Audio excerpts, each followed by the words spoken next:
What is MIG welding? MIG stands for Metal Inert Gas Welding.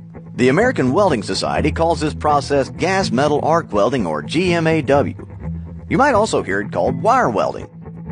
In MIG welding, a thin wire acts as the electrode.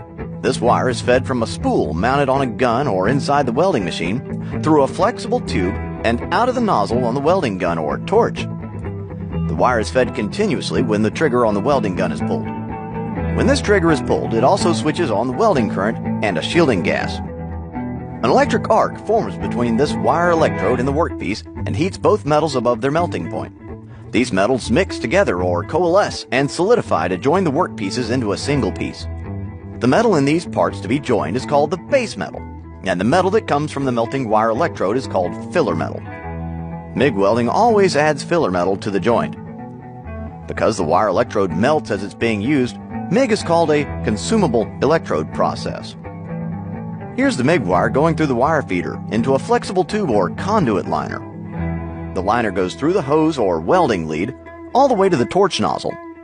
At the nozzle, the wire is fed through a contact tip and comes out at the point of the weld. Shielding gas is also fed through the welding lead. It goes through a gas diffuser and flows out of the nozzle. This shielding gas, which is often a mix of argon and CO2, protects the molten metal from reacting with oxygen, water vapor, and other things in the atmosphere. The shielding gas is stored in high-pressure cylinders like these. The pressure is reduced to a usable level by a device called a regulator. In MIG welding, all the machine controls are set on the machine itself. The most important of these are polarity, wire speed, and voltage. The trigger on the gun is just an on-off switch. For most MIG welding, the current is direct current, or DC. DC is like the current flowing from a car battery. One wire is always the negative, and one is always positive. In DC MIG welding, the electrode is usually positive and the workpiece is negative.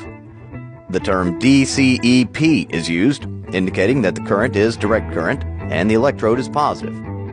This is also called reverse polarity, but DCEP is a more descriptive term. In an electric circuit, the current flows in a loop. In MIG welding, the current has to flow in a complete circle from the machine to the torch, into the work, and back to the machine. A work lead is clamped to the work to complete the circuit from the workpiece back to the machine. So, in summary, MIG welding is an electric arc welding process. It uses a consumable wire electrode. Filler metal is added automatically, and the shielding gas comes from a high-pressure cylinder.